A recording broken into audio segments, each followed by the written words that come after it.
Good morning. My name is Alice Garcia, and I am the EL Federal Program Coordinator for Louisiana Department of Education. And today I'm going to talk to you about Title III consortiums. Our agenda is as follows. First, we'll review the objective of this presentation, the requirements for forming a Title III consortium, what it means to be a fiscal agent and what it's required of who that person is, what the consortium members are expected to do, guidelines for the consortium, steps for forming a consortium, and then I have some recommendations for using Title III funds. And these recommendations are actually really good for everybody, not just individuals who are part of a Title III consortium. And then a quick little wrap up with a list of resources as well. My objective for this webinar is that school systems will understand how to use these Title III consortiums to support English learners. Title III consortiums are designed to do a few things. First, they're designed to help low-incident EL school systems to access Title III funds for the coming school year. So for this one, it will be the 22-23 school year. So if you're trying to form a consortium right now or join one, you're doing so for the 22-23 school years, because the one for this year that we're already in, 21-22, was formed last year. So it's always like a year ahead when we're looking at and talking about federal funding. Also, I'm hoping to kind of steer Title III consortiums in a new direction this year. Originally, it was kind of designed, just like I said, to give low incident school systems, so school systems that have the lower than minimum amount of ELs enrolled. And each year you have to have a certain amount of ELs enrolled, and it varies on the number. It's usually anywhere from about 88 to like 93 students. I think actually for 22-23, it's about 74 or 77 students that you have to have enrolled. And what they do is they kind of like use a formula that says, okay, each EL enrolled earns this amount of money. You need to be able to generate at least $10,000 in order to be a standalone Title III school system. So that's why there's always like a minimum. So if you are a low incident school system, so a school system that has below the minimum requirement, and you still want to be able to access these funds, that's when you really want to look at doing a Title III. There's also some other good reasons for joining a Title III or forming a Title III consortium, and we'll talk about those in a little bit. But like I said, my idea is to steer Title III consortiums in a new direction, to move beyond just a way to access the funds, but to almost treat them like a mini community of practice, so that you all will take the time to combine your resources in these consortiums, your ideas and best practices to improve academic outcomes for ELs. To be identified as a Title III school system for 22-23, you'll need about 74 enrolled ELs, which will then meet the $10,000 per school minimum, well, per school system minimum. So that makes it about $135 per student with the 74 ELs. I think last year it was 88, well, last year being the year we're in at the moment, being 88. Before that, I believe it was like 90 or 93 ELs that were required to have enrolled in order to generate the $10,000. So if you can't meet the minimum enrollment for a specific year, you can look into either joining or forming a consortium. That consortium would then need to meet the minimum enrollment requirement, like I explained just a minute ago, amongst its members and at a school system, and a school system would have to be identified as a fiscal agent. So that's usually the biggest challenge is finding someone to be the fiscal agent if you yourself do not want to. And I'll go over real fast what a fiscal agent is required to do. So fiscal agents are required for each Title III consortium. And the fiscal agent takes on these responsibilities, okay? They organize the Title III consortium members. So they kind of go out, figure out who's going to be a part of that consortium. They might hold a meeting, whether it's in person or virtual. They might plan PDs or any other related activities to support EL instruction and programming. So the fiscal agent is kind of responsible for those things. They will submit all required Title III consortium documents. So these are the documents that are located on our federal programs library. And so there's two that you actually submit to us, which one is the MOU and one is the intent. I'm sorry, no, wait, the MOU is the intent. And then there's also a Title III plan that you have to send to us explaining how you're going to use the money to support one of the following requirements in Title III programming. Then you'll be the one who will, the fiscal agent is the one who does the Title III application in EGMS, so in Super App. And they'll list out all the fiscal transactions of the consortium and maintain all financial records.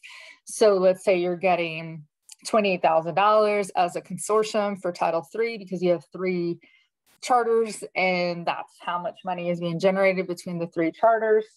So then you would explain in the EGMS application how that money is going to be used. It might be consortium wide, like we're going to pay to send teachers to QTEL in San Francisco, or we're going to do a Cal SIOP training, then that would be consortium wide, or you could do it school by school, right? So if it's 3 charters, you might say like charter 1 is going to use $5,000 for this, charter 2 is going to use $8,000 for this, and so forth. So you have a couple different ways that you can break it down in that application. Those are the discussions that you would want to have as the fiscal agent and members of consortium about how you want to do that. The fiscal agent will also monitor the use of Title III funds, so make sure that the funds are being used appropriately and on things that will actually, so we're really looking for like research-based or research-backed decisions and strategies to be used. And then the fiscal agent will be responsible for gathering data, reporting, and any documentation that has to be submitted to LDOE. Okay? And there's a couple different things that we collect throughout the year, typically through federal programs or our partners in the monitoring department. But that's basically what the fiscal agent has to do. Of course, the fiscal agent can delegate some of these responsibilities to other members in the consortium, but just be aware that we'll have you as the contact. So if we're not getting this information, we'll reach out and say, hey, fiscal agent person, where is this information? Have you submitted it yet? Do you need help submitting it? And we'll ask those kinds of questions. The consortium members, they agree to and are responsible for the following. They will review the Title III Consortium Handbook, which is a new publication. It's only about 7 pages long, so it's not terribly tedious to look through. Complete any delegated tasks from the fiscal agent. So as I said on the previous slide, the fiscal agent could delegate some of those responsibilities to a consortium member or members. Complete all obligations as outlined in the Title III plan and or Title III funding application. So if there's certain things that are listed there about how you're going to spend the money, like you're going to get all teachers with ELs certified, as ESL teachers. Okay, so then, that's part of your responsibility is to make sure that those teachers are getting both the funding and earning the certification. Provide data to meet annual data requirements. So if your fiscal agent is asking, and it's usually pretty basic data, like how many Ls are enrolled per grade level, what kinds of programming are you providing, and then how many EL certified teachers or bilingual certified teachers do you have supporting these students? Those are usually the basic questions. There's sometimes some bigger ones, like we're talking about the LAU plan. But remember, the LAU plan is for all school systems, where this is only for Title III. Provide data to meet annual data requirements. If applicable, meet the equitable requirements for private schools. So if you're in a school system and there are private schools who are supporting ELs and you have an agreement, it's almost like I would almost say like a contract, but an agreement with that private school to help them provide those services. And then that private school is probably receiving a portion of federal funds, or you're receiving federal funds for that school system in exchange for providing those services, screening that student, whatever it is that you guys are doing. Then a consortium member who is closest to that school might be actually providing those services directly, okay? If you have questions about that, you can reach out to us and we'll explain it, because it gets a little complicated because it varies by school system. The consortium itself requires that all members use Title III funds to enhance effective English language instruction education programs, provide effective professional development to classroom teachers who work with ELs. So that means content teachers and EL-specific teachers. Provide and implement other effective activities and strategies that enhance or supplement instruction for ELs. And I'll go over some suggestions of what those kinds of activities and strategies are. And so as part of the consortium, participants may choose to use their funds in combination or as individual entities to achieve these requirements.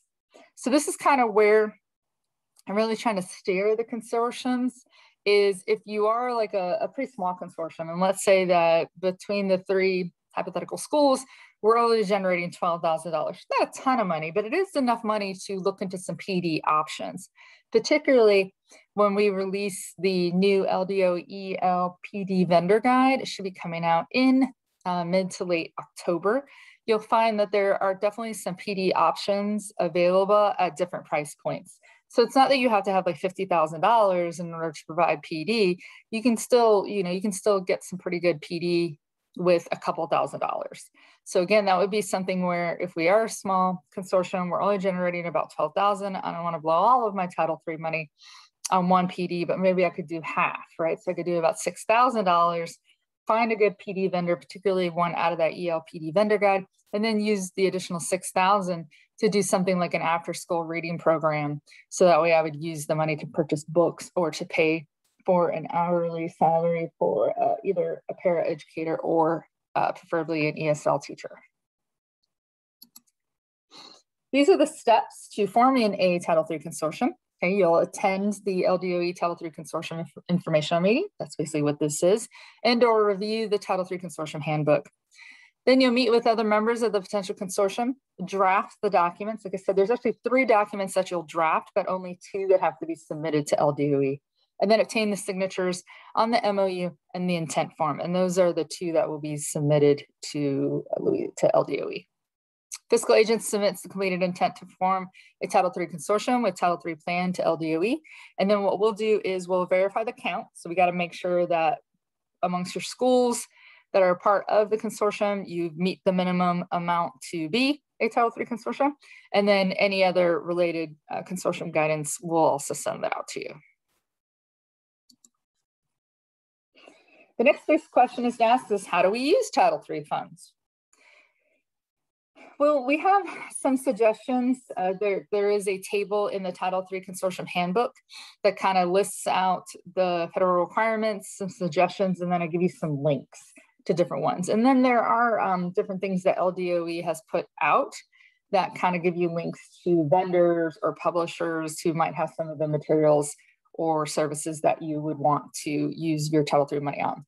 But suggestions include professional development, new EL program implementation. So remember that the big thing with Title III funds is Title III is supposed to be a supplement, not to supplant. So it cannot take the place of the main funding that you're using for your EL services. Remember, EL services are both a federal requirement and a civil rights requirement. You have to be providing services to identified ELs. That funding should come from any other sources, such as Title I, state funding, district funding, school funding.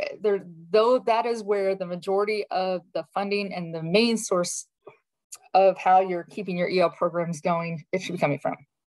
Title III is used to provide like that extra stuff to supplement. So let's say that you have a program going, but you want to do a little extra something, for the teachers, or you want to do some after school programs, summer programs, something like that. That's where you can tap into the Title III money. So when we say new EL program implementation, basically every school that has an EL in Louisiana should be providing content-based English instruction. It basically means that the EL is being supported in their content classes. Now, what that looks like can vary. It can be a sheltered English instruction, and that can be done through like a push-in model or something like that. It could be through just regular old, English immersion with ESL supports, something of that nature. Okay, so let's say you're doing that, but then you start getting a lot of newcomers and you're saying, wow, that content base isn't enough for them. They need some direct English instruction. They need some maybe cultural awareness. They need some classes on like how to be a US student, something like that. So we're going to start a newcomer program. Okay, awesome. You can use your Title III money to hire somebody to do that. So maybe buy the materials like a newcomer curriculum or something of that nature to support your ELs. We also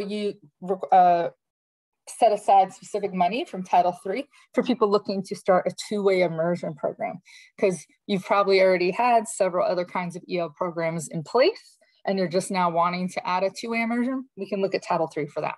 You can use it for EL certification, for improving EL programming. So let's say you've been doing that content-based English instruction, but it's just not being as effective as you would like it to be.